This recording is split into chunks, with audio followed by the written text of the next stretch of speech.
You're listening to Radio Diabolical. Welcome back, Peril Pals. Later, join Hannibal Lecter for his weekly cooking hour. But next up is our very own panel of peril, who will be spoiling the movie Grosse Pointe Blank. Don't say we didn't warn you. This is Diabolical, the show where four long-suffering friends dissect film's most dastardly schemes, then compete to improve them. I'm your host, Craig, and this week's movie is 1997's Too Cool for School reunion contract killer comedy Grosse Pointe Blank. So, Peril Pals, take a trip down memory lane, apologise sincerely to everyone you fucked over in high school, and let's get diabolical.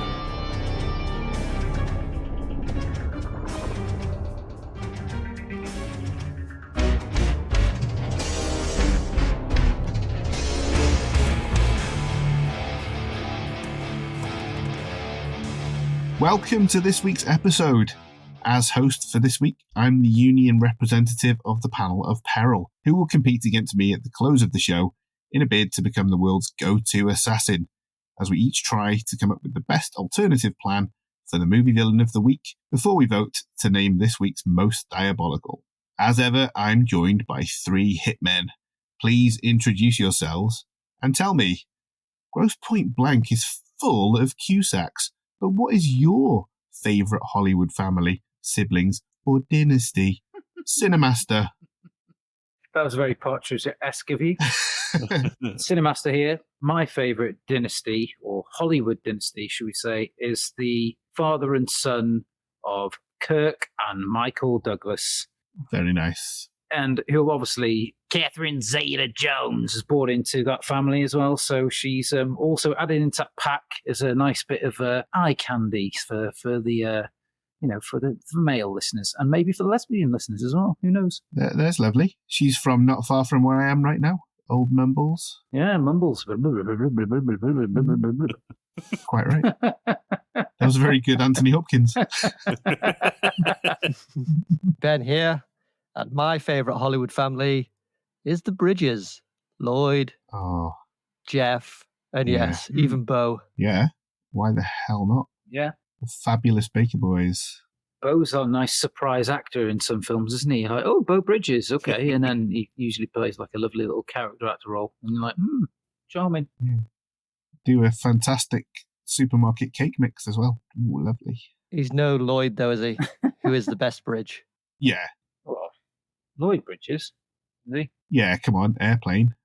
Unbelievable. Hot Shots. Oh, yeah, I suppose, yeah. And the old man on Seinfeld who thinks Jerry's like shining him on to do weights and stuff. Oh, I'll show you. Mendelbaum, is it? That's right, yeah. And then his dad gets in on it in the end. He's like 100 years old. Gaz, your favourite Hollywood dynasty? This is fucking Gaz. And my Hollywood dynasty / family is, we've got Tony Curtis, married to Janet Leigh, whose daughter was Jamie Lee Curtis, who is married to Christopher Guest. Yeah. So that's a very good foursome. Yeah, that's beautiful. And as for me, you know me, it's Craig. The Hollywood family that I've picked as my favourite is, I don't know if everybody knows this, but Dakota Johnson, who's a wonderful actress, is the daughter of Don Johnson and Melanie Griffith. I thought you were going to say Dwayne The Rock Johnson. No, his daughter's a wrestler. Yeah. Strangely enough. Seems to be an actress, no doubt.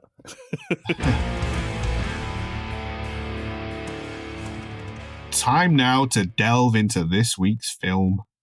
Star, writer, and producer John Cusack collaborated with Miami Blues director George Armitage to bring us this achingly hip, darkly comic tale of a professional killer taking stock of his life, re-evaluating his priorities, and confronting his career choices.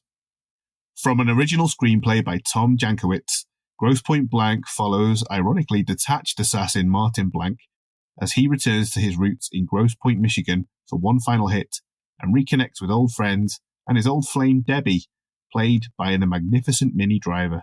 Frustrated with his lack of progress in therapy, and with the advances of rival hitman Grocer, played with sadistic deadpan by Dan Aykroyd, Blank is at an impasse until his unhinged but diligent and loyal assistant Marcella, played by the star's real-life sister Joan Cusack, pressures him into accepting an invitation to his 10-year high school reunion. With the constant looming presence of vengeful killers for hire, corrupt law enforcement agents, and an unfulfilled contract kill, and eager to convince himself and the world that he is not defined by his job, Blank attempts to reconcile the life he has with the life he wants, with the unwilling assistance of his psychiatrist, played by the late, great Alan Arkin. Charged with brilliant humour and pathos, pleasingly brutal Hong Kong-style action, and a killer soundtrack, it's a superior 90s classic. Now, as it's our 10-year high school reunion, I thought an icebreaker would be just the ticket. So, I'm going to tell you 3 facts about Grosse Pointe Blank, one of which will be a lie. Before you do, Yeah. Could you go back in and fill up those blanks?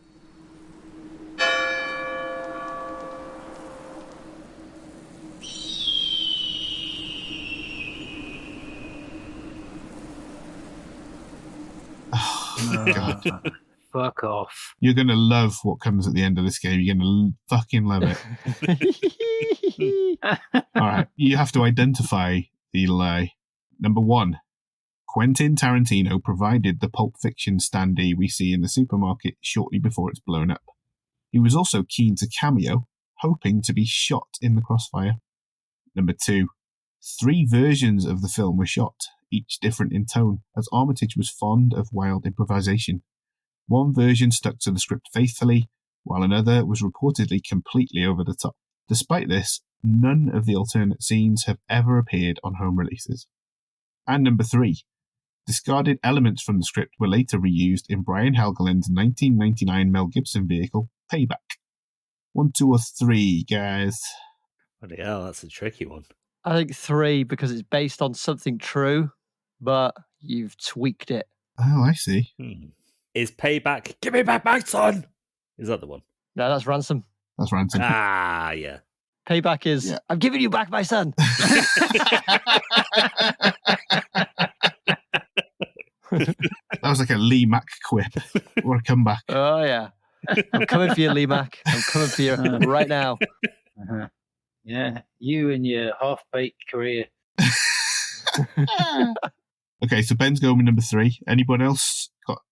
Think it's anything different? I'm going to go number 1. I'm going to say number 1. Yeah. Right, so we've got 2 for number 1 and 1 for number 3.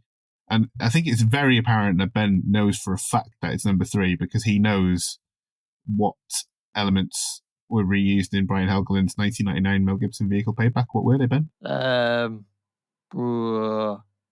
Dan Aykroyd saying, "Where are them bloody ghosts?" Not elements from this, because that was false, remember? Brian Helgeland's 1999 Mel Gibson vehicle Payback is a remake of the Lee Marvin film Point Blank. It's got nothing to do with Grosse Pointe Blank. Right, okay. If you haven't seen no idea. Point Blank, it's fucking amazing. You should watch it. All right, I've got a special just for Ben because he loves it and because he finished that game so quickly that we've got time for a blankety blank super match game. Blankety blank, Martin blankety blank, Martin Q blankety blank. Blankety blank. There you go. Yeah. Lovely. Perfect. So, see if you can guess the blanks. I've written down 3 potential blanks for each question. There's 150 points if you get my top blank, 100 for my middle blank, and 50 for my bottom blank. So, here we go. Are you ready? Grocer does a lot of killing in broad daylight. The guy has a huge pair of blanks on him. Tits. Tits for Ben. Spondoolies. Spondoolies for Gaz. Holsters. Holsters. Oh, you were so close. 50 points for Ben. 100 points answer was balls.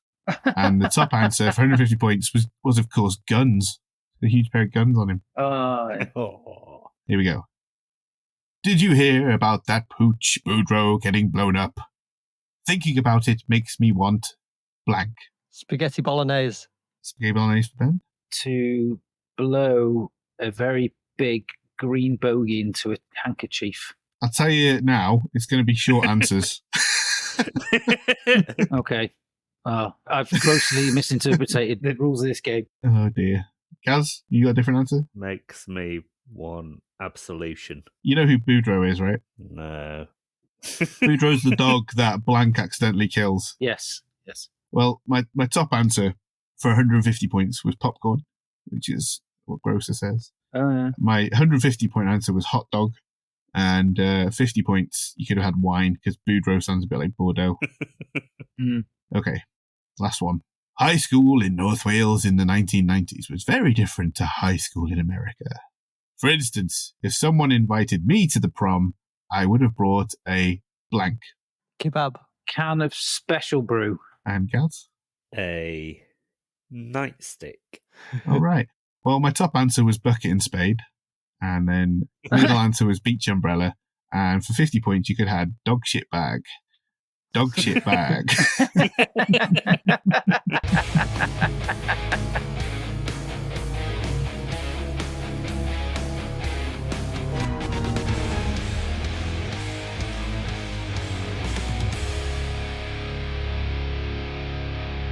Let's find out what the panel of Peril thought of the film before we throw open the chat to talk in more detail about our favourite aspects, sequences, and lines. And let's start with Adam. Uh-oh, you owe him a compliment. Oh, shit in hell. Ah! You've got a lovely, smooth scrotum. Oh, yes. Does it match my head? Not these days. No, my head is a lot more wrinkly. Cinemaster, what did you think of Grosse Point Blank? I instantly knew that I wasn't going to get a lot of the stuff on this because I think that day I must have been living my life on half speed because all the witty lines and stuff were coming too fast, and I was like, I know, I'm not gonna rewind and stop. It was about 20 minutes in. I thought I've missed quite a bit already. I was following the plot, but then the dialogue and stuff was passing me by. I was like, well, do I start watching it again and hope? And I thought, well, no, because it's not landing with me at the moment. So just keep going. I did enjoy loads of elements to it. There's loads of 90s pop culture stuff in there. I loved like the Doom 2 arcade machine in the Cookie Mart. Absolutely the best thing for me about this movie is the soundtrack. It's just heavy hit after heavy hit. I thought it would be a great one to follow up Dumb and Dumber because I think it has that similar kind of incredible, unforgettable soundtrack. It's one-ups up Dumb and Dumber, I think, with the soundtrack on this for sure. Yeah, I'd say this one's slightly more of a Muso's, it's a bit more highbrow. Okay. Thank you, Cinemaster. Gaz, anything to add? Well, I enjoyed it, but not as much as I think I was expecting it to. I think that the cool factor of it has diminished quite a lot. I found John Cusack and Minnie Driver both quite abrasive at times, particularly in a scene like the airplane scene in her bedroom. It's oh so cutesy and delightful.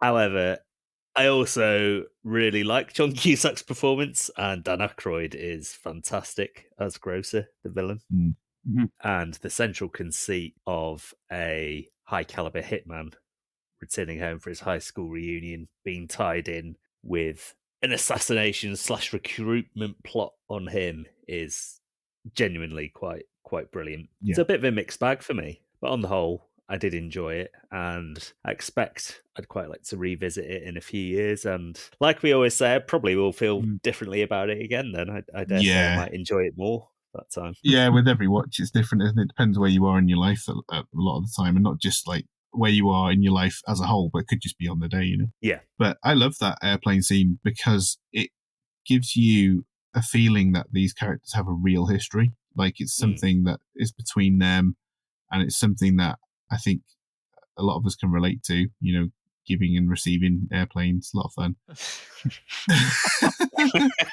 Giving and receiving. Giving airplanes and receiving airplanes. It's a lot of fun. Yeah. I think Minnie Driver gives Debi like a real sense of in her life as well, because we've talked before briefly about Manic Pixie Dream Girls, and she could have so easily been that. But because they improvised a lot of stuff, and because she's such a strong performer, I think that she really makes Debi feel like a person that is alive to me.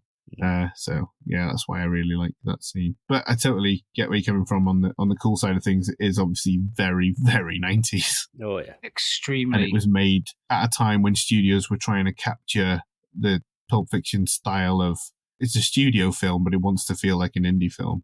That's the way that I think of it. Yeah, it's a Pulp Fiction rom-com. Yeah, exactly. Ben, what about your general thoughts? Yeah, I thought it was a fun film. I thought it definitely owes a lot to the strength of the script. I think it's very well written. But there are 3 elements for me that elevate it beyond being just a fun film and make it a standout. And they are Alan Arkin. Yes. The Cusacks. Yeah. And the Cinemaster already mentioned, the Joe Strummer curated soundtrack. Yeah. They're all outstanding. I think the rest of the cast are great too. But I think those 3 elements really make the difference for me. Yeah, absolutely. Yeah. Alan Arkin, like everybody, improvised a lot of his dialogue there. And just what a master. He has kind of an air to him that's similar in a lot of his films for me. Like, is he in that Kaminsky Method you were talking about? Yeah, I love him in that. He was, He's so good. Yeah, so, like the chief of police in Axe Murderer, and, he has that same kind of air. Yeah. Nonetheless, I think he's fantastic in this. Kind of a genial befuddlement is how I would describe it. Yeah, I think that sums it up really well. Yeah, so talking about the soundtrack, any standouts on that for you? Faith No More! Yeah, Faith No More. We care a lot. I assumed, guys, that yours would be Faith No More. Get in there.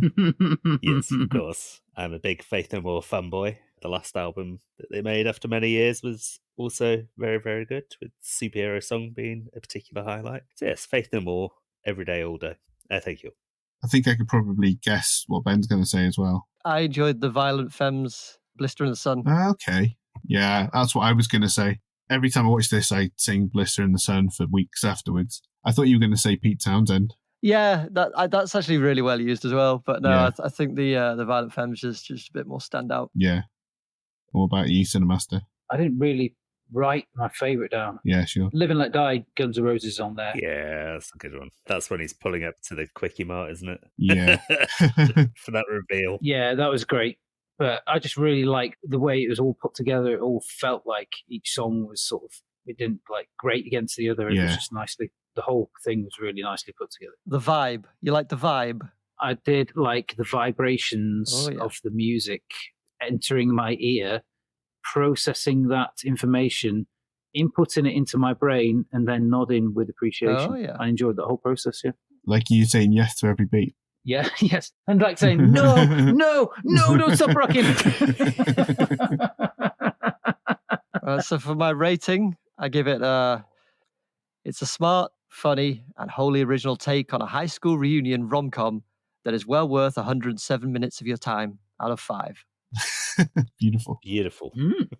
Excellent. Most, if not all, of the songs are needle drops. And there's a great bit when he goes to Debi's house and she says, "You can't come in," which is from the start of that special song that she's playing in the background. She Hermes Conrad. Yeah. And another great one, just that the dance is 996 Luftballons, which I just really love. I love that as well, yeah. You mentioned him briefly, but what are everyone's overall thoughts of Dan Aykroyd as a villain? He just explodes on that very first scene when he pulls up in his town car. It just explodes out of the car, and you're like, straight away, the film elevates straight away because he's in it and he's given it everything. I think if they'd chosen a different bad guy, I don't think it would have been quite as enthralling. I don't know who could have taken that role. Yeah, I honestly can't think of anybody who would have done it quite like that. Yeah, and that was my first note when Dan Aykroyd exploding. Yeah, and Grocer as a character, what do we think of him as a villain character? It's interesting, isn't it? The fact that he wants to join forces with the film's hero is quite a unique and compelling angle to take. Yeah. And Aykroyd is fantastic. He's the opposite of quiet. menace, isn't he? He's very overtly menacing from the second you see him dressed as a doorman taking over Martin's hit during the opening credits. And you feel that there's violence within him and it's gonna explode at any given moment. And every scene that they have together over the diner table where they've got guns under the table pointing at each other, you're just expecting something to happen every second. I love how he's like exasperated and he's closing his eyes and rolling his head against the wall just out of sheer frustration. Like, oh. I like Dan Aykroyd's shooting face. Yeah, pursed lips. When he's where he's double gunning in the kitchen and blinking. Yeah. He's got this face, got this really serious face. He's got his legs like separated quite far apart. Good stance. I love that they have him dual wielding. It's like one step away from having doves in the frame. It's just fucking brilliant. Yeah. I think we've made a nice segue there into favourite Grocer moments. So, Gaz, your favourite Grocer moment, have you already given it? Genuinely, what I really like is his death scene, where they're it's like Police Squad, isn't it? They're about half a foot away from each other over a countertop shooting at each other. And then they both stand up with empty clips on their guns, and Martin just slams his TV on top of his head, and he just plants backwards, and you can just sort of hear him gurgling and twitching. It's a quite spectacular end for a spectacular villain. It's fantastic. Yeah, I did wonder how they achieved that, because it looks brutal. Oh yeah. Ben, favourite Grocer moment? I think we covered mine. It's just before that, where he's in the kitchen. He's got two guns, one in each hand, and he's just firing them off and blinking really rapidly. It's made me laugh. Yeah, it's brilliant. What about you, Cinemaster? Same. It's just his shooting. Physically, it's his shooting face, and every time he fires a gun, it's just brilliant. I love it. Yeah. For me, it's the diner scene that Gaz mentioned. I just think he's so brilliant in that, and the way that they act around the waitress and everything. Both of them, actually, in that. Yeah. I just find it hilarious.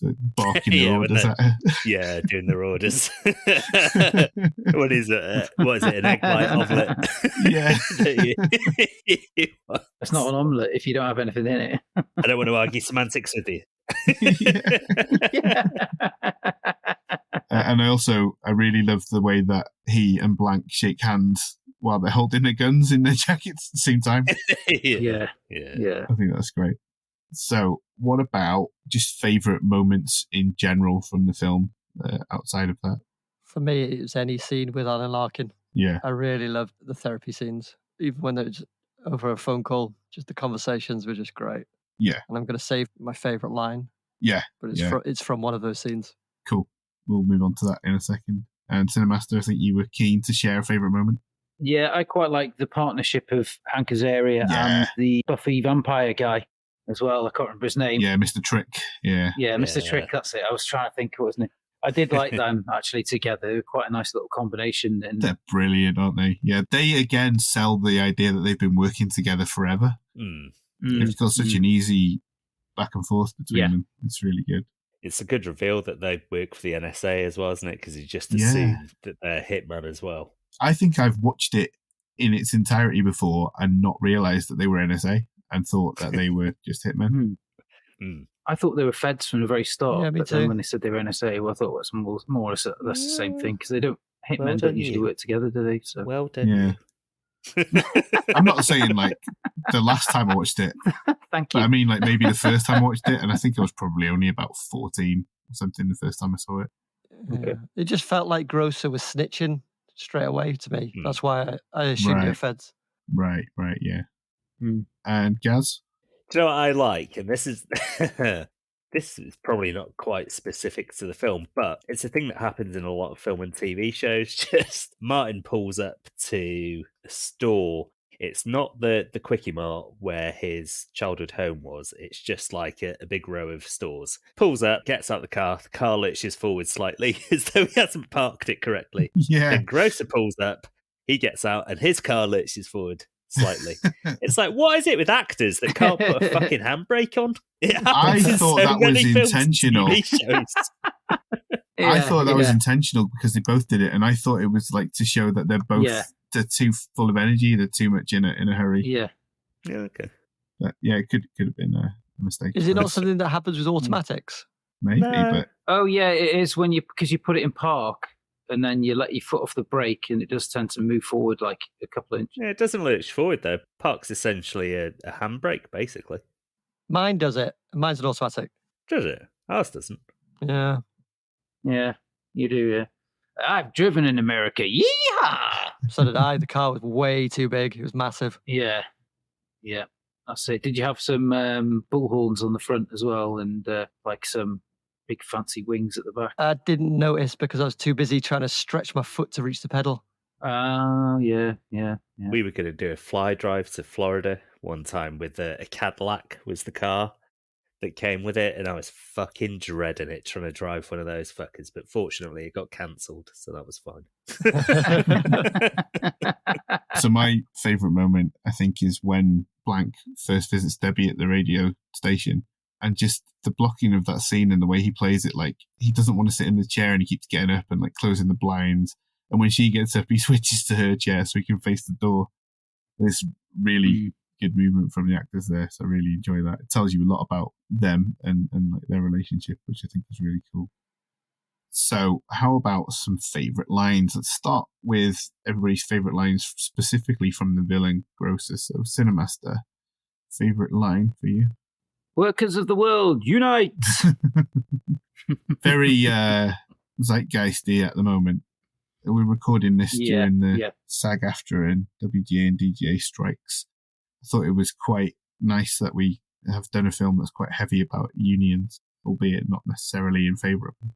Gaz, do you have a favourite line specifically from Grocer? Yes, the one that I have written down is the first meeting between them in the nondescript bit of wasteland as he's leaving, and it's a refrain that he keeps on coming back to. He's just like, hey, ping, ping, bing, bang, popcorn.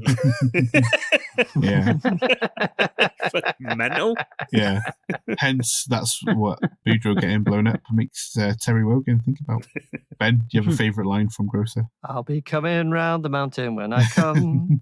I'll be coming round the mountain when I come. I'll be blowing your fucking head off. I'll be blowing your fucking head off. I'll be whacking your fucking mind out when I come.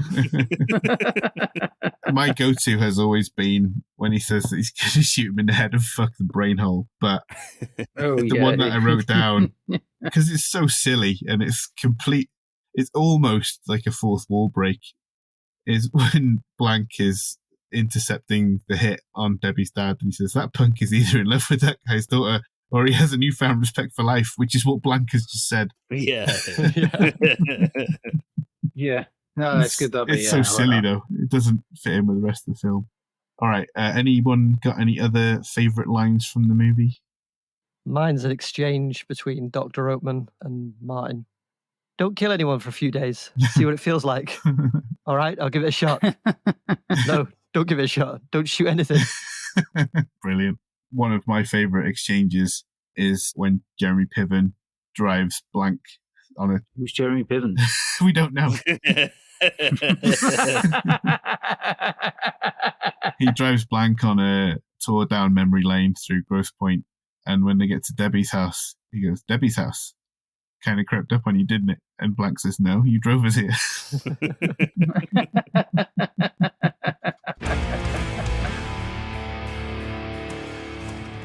Anyone want to say anything else about the film before we move on?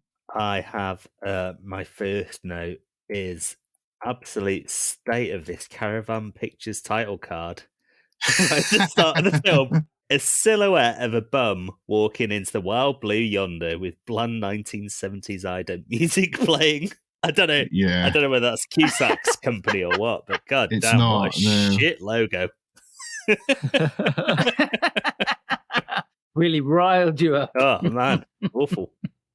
And one more, which is the hit scene in the hotel where he's dripping in like fucking, what's that shit called? The tooth stuff. Dental floss. Cyanide. Yeah, cyanide. Doesn't kill Javier Bardem. Yeah. Yes, that's it. Yeah. He's dripping that down the wire, which I thought was like brilliant. I don't know whether that's a real method or what. Yeah, they do that in a Bond movie as well. Can't remember which one. Oh, do they? Yeah. Okay. Yeah, no, that's cool. But then there's a fade to white, which I didn't like. I think it looks like a cheap 90s Japanese video game with the fade to white. Like a horror game. Oh dear. Not a fan of a fade to white myself. It's a bit of a gamble, isn't it, the fade to white? Yeah. There's just, I don't know what it is. It always feels cheap to me. It can do, yeah. You're always safe fade into black. Maybe it's just one of those things of its time, but now looks shit. Try fade into some other colours. Do fade to green. Doesn't work. Doesn't really work. Damn your eyes. It looks off. As a man that's done a lot of editing in his time, trust me. Yeah. What about fade to rainbow? Fade to rainbow. Yeah. Never seen it done, Gaz. But it might just work.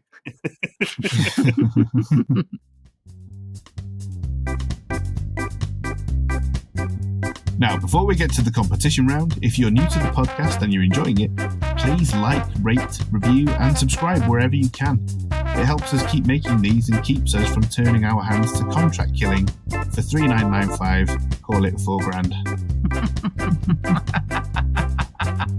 Oh, very nice. I like that.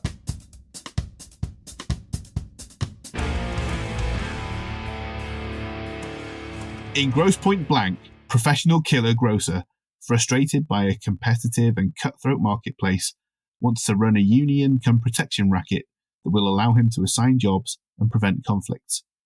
He does so by variously demeaning, flattering, and bullying holdout rival assassin Martin Q. Blank, and, on occasion, directly stealing hits from under his nose. Their dispute culminates in a showdown in which Grocer tries to kill Blank, hit target Bart Newberry, and the two NSA agents he put on Blank's tail, all at once. Ultimately, Blank never joined Grocer's union, and nobody got to kill Newberry or Blank. But how did the panel of peril rate Grocer's plan? Was it a good concept, and how well was it pulled off, Ben? As an idea, putting together a union of assassins is a pretty good idea. It's not executed very well. He immediately, from the first discussion with Blank, Grocer's aggressive. He doesn't try any sweet talk. He's straight in there. And as soon as he realizes he doesn't get his way, he gets the hump and basically spits the dummy out and then tries to get Blank arrested and then even tries to kill him. I don't think they're very good techniques. Certainly not the kind of techniques you'd find in The Art of the Deal, for example. Right. So I'll improve on it later. Don't you worry. But for now, I'll give you a 4 floret broccoli rating to be getting on with. Pretty low. I'm expecting some sweet talk in your plan after that little teaser. All right. Gaz, what did you think of Grocer's plan? Yeah, similar to what Ben said. For someone who's trying to recruit somebody to a group, he's being awfully aggressive and confrontational about it, and grassing him up to the feds and going after his father-in-law, or potential father-in-law, I should say. Doesn't seem like the most well-thought-through plan. No, although the father-in-law thing is strictly business, isn't it? It's someone else who's got the contract. Oh, yeah. As Blank might say, it's not me. Makes you wonder, did Gross have anyone else in the union, or was Blank going to be his first? I think the idea is that everyone else is already in it, apart from Blank. I see. That's the impression I got anyway. Yeah, he definitely says they are, doesn't he? Whether he's just saying that to make Blank think that it's an easier sell. But then you'd expect more assassins in this swamped marketplace to be after Debi's dad, wouldn't you? Yeah. Cinemaster, any different thoughts? Pretty much the same. Grocer has sort of got out of bed that morning, done his usual ablutions, walked out the door, and he's realised he ain't got his fucking trousers on, has he? So, he's fucked it. He's fucked it straight away. Yeah, he's unhinged and he's not patient, man. I think maybe he's incapable of pulling off his ambition just because of his temperament. But maybe one of the panel of peril might sort of remedy that situation. Well, let's fucking hope so, because otherwise This is going to be a shit end to the episode. I fucking hope so. I'm up shit creek.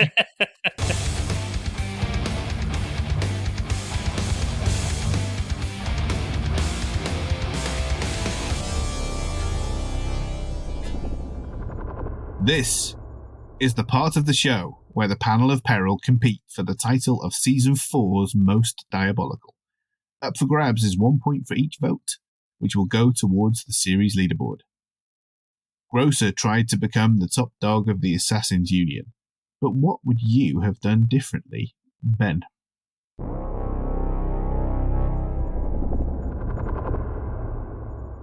As a high-flying business guy born in the 80s, I know a thing or two about attractive packages, and the package Grocer offers Martin Blank is far from attractive. In fact, it's a downright ugly package, and nobody likes ugly packages. Do they, Gaz? Oh, goodness no. Goodness no. Do they, Cinemaster? Well, it depends. Maybe they're feeling particularly charitable that day. It could be tubbed it. Do they, Craig? I think most packages are ugly, and it's a rare sight, a beautiful package, so I'd have to agree. Thank you.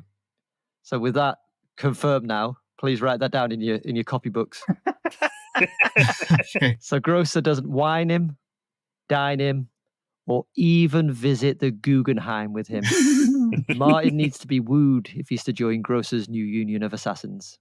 So in my universe, instead of a clandestine spot in the LA hills, Grocer takes Martin to a quiet but quality steakhouse to explain all the benefits of being part of a union.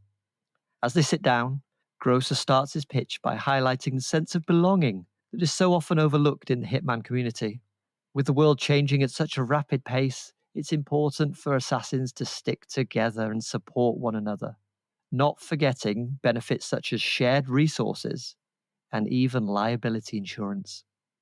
Martin is already reevaluating his outlook on life, so the idea of community and companionship will at very least pique his interest. And the $40 fillet steak and crinkle-cut fries won't hurt either. Smothering his dead cow in thick brown pepper sauce, Grocer moves on to the financial incentives. As a member of the collective, Martin would be entitled to a share of the profits from the union's activities. There would also be higher rates of pay all round thanks to the closer alignment between members. As a man with half an eye on leaving the industry, Martin will surely be tempted by the extra income in the short term. Dabbing his jowls with his napkin, Grocer probably senses he has Martin on the hook by now. Time to reel him in. With the main course over, attentions naturally turn to dessert. Grocer focuses his attention on Martin's left ear. When Martin asks what's the matter, Grocer tells him that he has something stuck behind it. And with a flick of the wrist, reveals a $20 gift card for Baskin-Robbins. Grocer explains that all union members get one of these cards each month, before going on to describe the menu in explicit detail. Creamy, refreshing mint choc chip. Sinful but seductive double choc fudge. Peerless praline.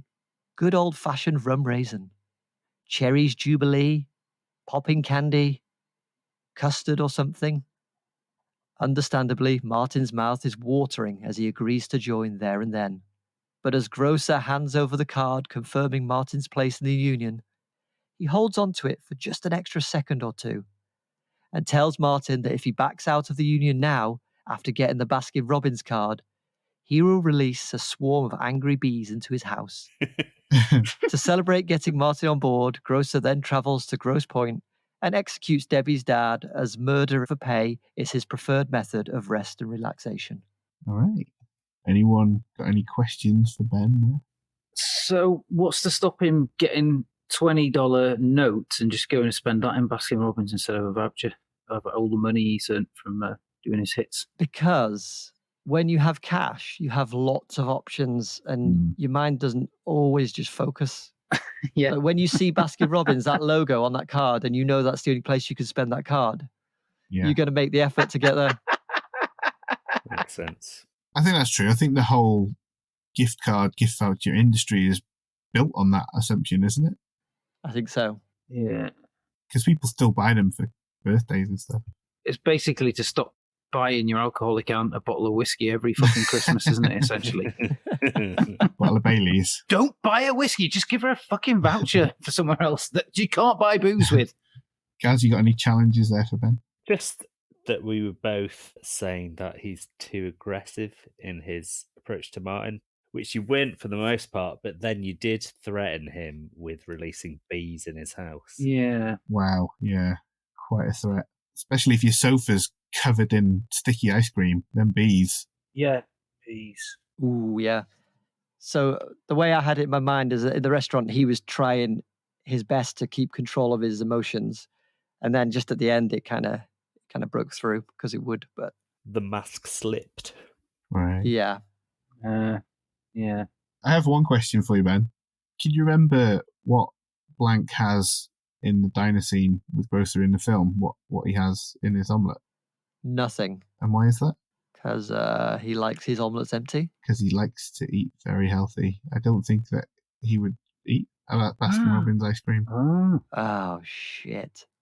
You've got me. Oh, Or you haven't got me, and in fact, there's a low-calorie ice cream at Baskin Robbins just for Martin Q. Blank.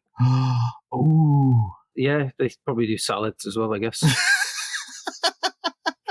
Salads with sprinkles and fudge sauce. I'll have a nice cone of salad, please. Yeah, and instead of sprinkles, you have dried onions on it. Oh, yeah. Fried onions. Ooh, yeah. Delicious. All right, thank you very much, Ben. Cinemaster, can we have your plan next, please?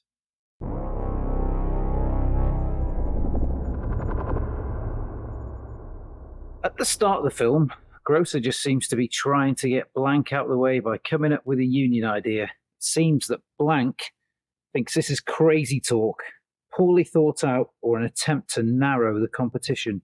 Grocer doesn't seem like a decent union general secretary, but behind the scenes, he has been working hard. We all know the benefits that workers' unions have brought us. Fair wages, weekends, 8-hour working days, paid holidays, safe working conditions. You get the picture. Grocer has thought of and applied the same kind of logic for contract killers to his union proposals. Instead of having a chinwag over the bonnet of a car, Grocer invites him to his new offices and hands Blank a new business card. Impressive. Embossed. And is that colour bone? Blank respects Grocer. He knows how to bump someone off. But he always had him down as a bit of a loose cannon, not someone with ambition. However, he can't help but be intrigued. He agrees to follow him in his car. At his new offices, Grocer explains what Union can offer. Using the latest technology and the wonders of the internet, he foresees a global organization with the resources and personnel pool to be the top provider of permanent solutions. At the forefront of this is a dedicated, healthy and happy workforce enjoying benefits such as a protection network, legal advisory services, target database, advanced training workshops, secure communication hub, resource sharing, medical support, global safe houses, retirement planning, and infiltration assistance. Grocer explained Blank's company could easily be absorbed into his new unit, safeguarding not just the killer, but his analyst secretary. Grocer expects not only to be the top choice of the criminal underworld, but also of corporations and perhaps governments. He has recruited numerous talented killers, including a chap called Richard Rath, who has recently had an entanglement with another killer, precisely what Grocer intends to avoid in the future. In fact, he's just sent Rath to deal with some union business near Detroit. Feeling increasingly lonely and like a basket case, with an inept therapist who offers no tangible help, Blank feels that perhaps medical support and other associated benefits and networking with other individuals and establishing a rapport might be the tonic he needs. Blank makes a gut decision to sign up with Grocer right there and then, to forget about the one that got away she got a big face, and thinks to himself, there's plenty more fish in the sea. Yeah, I had to get that in because when you see Minnie Driver, that's the first thing I think of. She got a big face, Stuffa. Is that Harry Hill? Yes, yeah. Anyone got any questions or challenges for Cinemaster on his plan there? I feel like he's just copied my idea, really. Oh, yeah. If you could sum it up, would you say that it's establishing a rapport with other killers is the into the union? Yeah, it's the full package. It's like, because all Grocer does in the film, he just says, let's join a union, we'll work together, right. blah, blah, blah. He doesn't really pad it out with anything. And it's clear that Blank isn't on the best of terms with him straight away. And there's no reason for that to change throughout the film, even though he meets him again and speaks to him on the phone and stuff. So I just thought the best thing to do is for Grocer to actually go, if I'm serious about this, let's do the groundwork first and then get him on board and pull people on board as we go. And Blank is just another asset he's going to have, or they'll have a combined value, essentially. Yeah. Very corporate union. Yeah. Yeah. Yeah. That's interesting. I was expecting you to be the most Arthur Scargill-esque of us, knowing your love of socialist values. Yeah, but I mean, you can't really call contract killing being socialist, can you? So they're going to have to pervert it. Yeah. Unless they do it pro bono, by which I mean killing Bono from U2. Which I would do, pro bono. All right. Anyone else got any questions for Cinemaster there? You caught my interest with the embossed business card. Oh. Yes. Did you like the colour? Little nod to American Psycho there. Exactly. Thank you very much. Thank you very much. It was very nice. I wonder if there'd be a logo at all? Yes, I've got the company. Well, it'd be one of these names. It's going to be Latin. The first one I came up was Hush Hush Dispatch Dynamics. You're going to have to explain that one for me. I don't understand Latin. That one is actually Spanish, that one, yeah. So. And then I had two Latin names for it. And one's Conjutores Mortis Fideus, which is Hired Individuals of Death Union. Wow. And the second one was Lethiferi Sotias, which is Lethal Society or Association. Nice. I'm just going to remind you again not to leave anything out of your plans, because we always get to some amazing meat when we ask you to follow up. Yeah, but I've got loads for the actual, all the things, the benefits the union offers as well. I've got wordy explanations of that, but I didn't think I'd go into that because it's pointless, because it would take fucking forever. Any one stand out that you want to share? No, it's just like saying, it just basically explained what I said, like secure communication hub, because I've seen them using the internet and it's like the basic modem dial-up stuff. 95. Like so it was basically like working on the communications, utilizing an encrypted communication platform. What, like yoga pots on a string? No.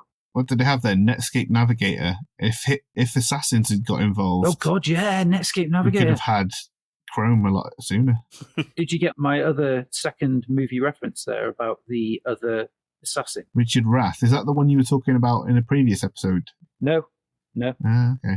Is that Sly Stallone from... Yes! Well done, sir. Well done. Excellent. Yeah, from Assassins. I've never seen Assassins, because when me and Gaz went to see it in the cinema, I got turned away for not being old enough, and we had to watch Forrest Gump instead. Oh, well, every cloud. All right. Gaz, ready with your plan?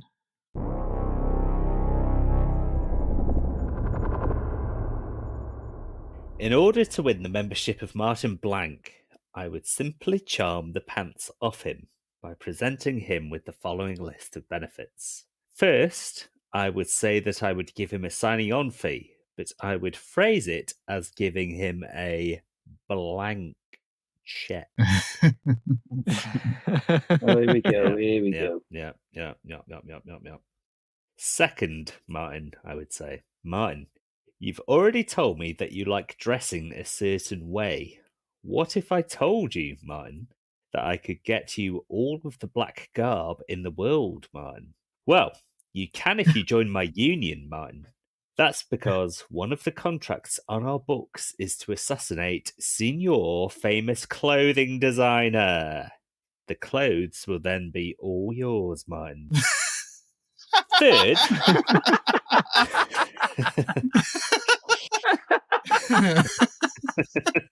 Third, would you like a nice cake? Perhaps a coffee and walnut cake. 4, if your childhood home should have been replaced in any way, shape, or form, I will rebuild it brick for brick with my own 2 hands. 5, just join my fucking union, will you stubborn prick?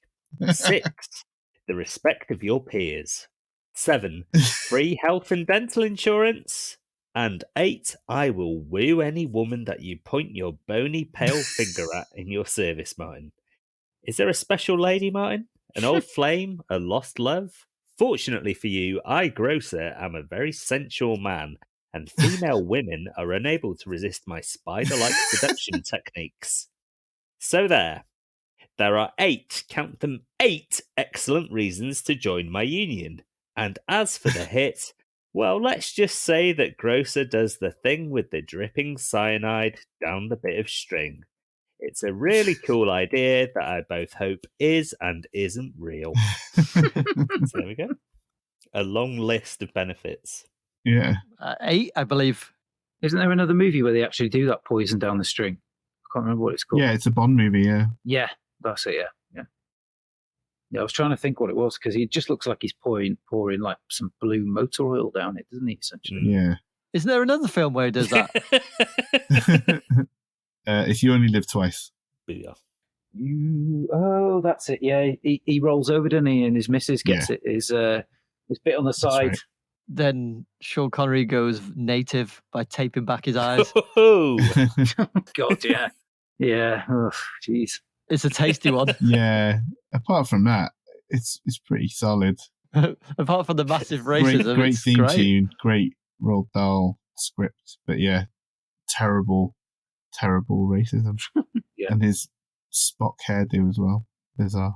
Right, so what was the famous clothes designer's name again? Senior Famous Clothing Designer. That's what I thought. Esquire. And Martin's going to get all of those clothes. All the black clothes he wants. He's going to have his run of the walk-in wardrobe. Wow. He mostly designed... So what was that, Cinemaster? Compliment. Oh, your eyes. I lose myself in them, Cinemaster. Sorry, I was lost in your eyes. But he'd probably get lots of clothes that were meant for ladies as well, or for people who identify as ladies. He could use them as part of the scheme to woo Debi. Right. If he's got any machine skills, he could quite easily run up a nice pair of curtains just using the materials. No, that's true. You know the old saying, you can never have too many curtains. Do we think that he's got machine skills? I mean, it's never explicitly mentioned either way, so let's just assume that, yes, he does have those skills. Yeah, pretty safe to assume. I can imagine being pleased and excited if you said that you were going to kill the beneficiary of Johnny Cash's estate and steal all of his black suits. That would have made a lot of sense, yeah. Yeah, because he's the man in what you call it, isn't he? Isn't he? Is that Craig Cash? Craig Cash. I don't think the poison from the ceiling's going to work with Debi's dad because he's got a house.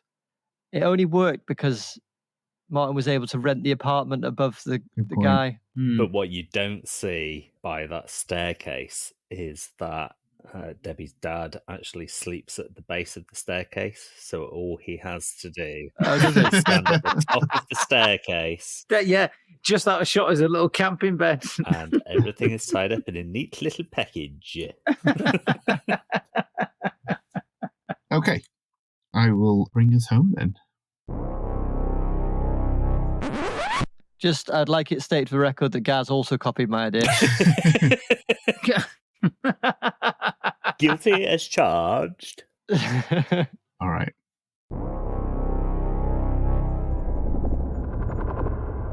Felix La Poubelle is in town. The ghoul. This means trouble for Blank. Grocer knows this. Maybe the smart thing to do is let them take each other out. But Blank would probably win. He's good. Real good. Damn, life would be so much easier if Blank would just join the Union. But he doesn't trust me, thinks Grocer, and he shouldn't. But maybe there's a way I can earn his trust and get him in my pocket. Blank leaves the disco hall and heads to his old locker. He finds an ancient joint concealed in the top of the doorframe, which crumbles in his fingers. La Poubelle makes his move, lunging at Blank. The two go at it for a minute until La Poubelle gets the upper hand. This is it. His chest explodes twice in a bloody mist. A final bullet in his forehead completes the Mozambique drill and the job. Grocer puts his silenced guns away and wheels the school janitor's mop towards Blank before helping him to his feet. He puts his hand on Blank's shoulder, smiles warmly, and says, "Go get her, kid. We'll talk later." Blank is beaten, disorientated and confused. He rounds the corner just in time to stop Debi from encountering the body. She asks him what happened, and he expertly leads her back down the stairs as he spins her a yarn about being hit by Bobby Beamer, before the two made friends and shared poetry. He doesn't want to make anything of it. The next day, Blank and Grocer talk on the phone. Blank is now more or less resigned to leaving the life behind, so, owing Grocer his life, decides to take the path of least resistance and agrees to join the Union. He leaves through the contract and sees the target is Debi's father. He rushes to his car to intercept him on his jog, but is surprised to find the old man armed. Unknown to Blank, Grocer has sent a copy of the contract to Newbury in the post, along with a note fingering Blank. "So you weren't kidding when you told me what you do for a living, were you, Martin?" Before Blank can speak, one of Grocer's goons takes out the old man. Just then, Grocer shows up and puts 30 bullets in the assassin. "Smells like barbecued dog hair. Oh, Blank. I'm sorry, Blank." So there you go. In a nutshell, he saves Martin's life, and therefore Martin's indebted to him. So Martin goes after Debi's dad? Martin goes to, as he does in the film, to try and save Debi's dad.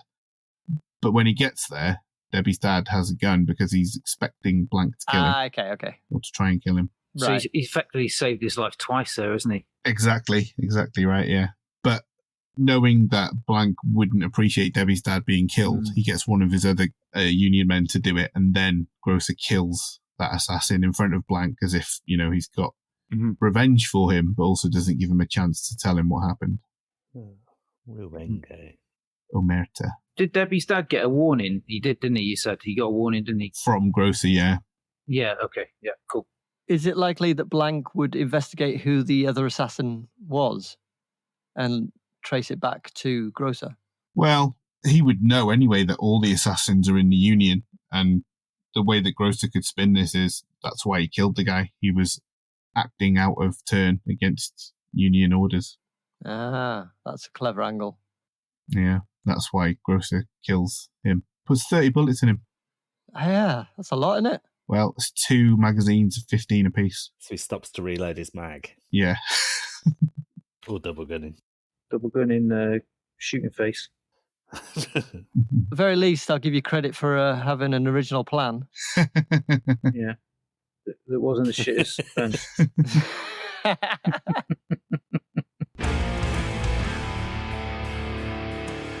Some truly diabolical plans there, but who will get the votes? Wait, I voted. I was just too busy staring. I've got to recap the plans yet, so don't worry. Call your Jetstar stuff. First, we had Ben's Pudding Promise. Next, we had Cinemaster's Perfect Union. We had Gaz's Charm Offensive. And finally, we had my plan. Very succinctly put. Let's hear the votes. We'll start with mine. It was really difficult between them because they were so similar. 2 of them more similar than the others. And therefore, the decider for me was the absurdity factor, and so I have voted for Gaz. Oh, very good. And Gaz, who have you voted for? Well, I voted for the person whose plan seemed the most logical based on the plot of the film and the machinations of the film itself. And so I voted for Craig. Ooh. And I'm going clockwise, so let's have Cinemaster next. Well, I voted for the least silly plan. I have voted for Craig. It's me. And finally, Ben. And I'm regretting it, but I'm voting for the one I thought was the best thought out, and the Latin names just tipped it over the edge. I voted for the Cinemaster. Oh. All right. So, Gaz, how has that affected the season 4 leaderboard? Bigly affected them. In the lead with 6 points is Craig. Oh, it's me. In second place with 4 points, it's me. In third place with 2 points, it's reigning champion, the Cinemaster. And dear. In last place with 0 points is Ben. It's still not off the mark, but it's still all to play for. This is ridiculous. Still feeling the damage from the first season win that you're all so sore about. We're in the 4th season now, guys. Just let it go. Do any of us still count season 1 because of the different scoring anyway? Yeah, it was a fluke. Let's be honest. You swindled us all with your song at the very end. We know it. You know it. Let it go. I'm going to have to start singing some more songs. Oh, yes, please. We're wise to it now. Your songs have no power here anymore. Okay.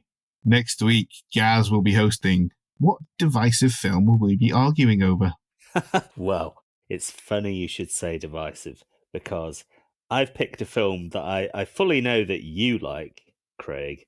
And good. I'm 100% certain Ben is going to despise. We're going to be watching Zack Snyder's Justice League, all 4 glorious hours. All right. How many hours? 4 hours. Jesus Christ. What's the matter? CIA got you pushing too many pencils? Gaz got to be watching too many hours of superhero films. Any long-term listeners worried about my cognitive reasoning here should know that I don't like any of the other Zack Snyder DC movies. Oh, I do. I hate Man of Steel.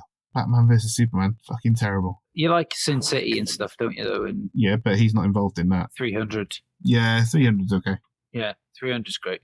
Yeah, I really fucking love... Is it Dawn of the Dead they remade? Yeah, that's really good. Yeah, the remake of Dawn and Dead, yeah, it's really good.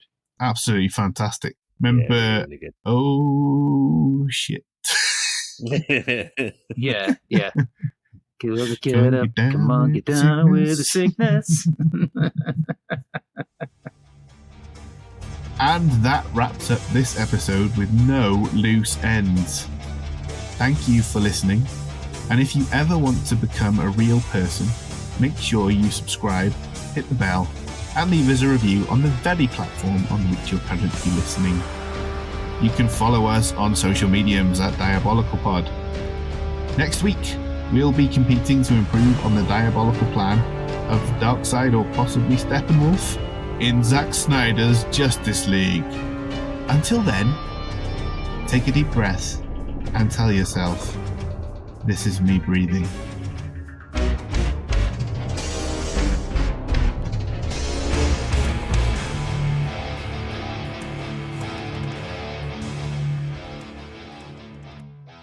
Let me go on, like I blister in the sun. Let me go on. Big hands, I know you're the one. They're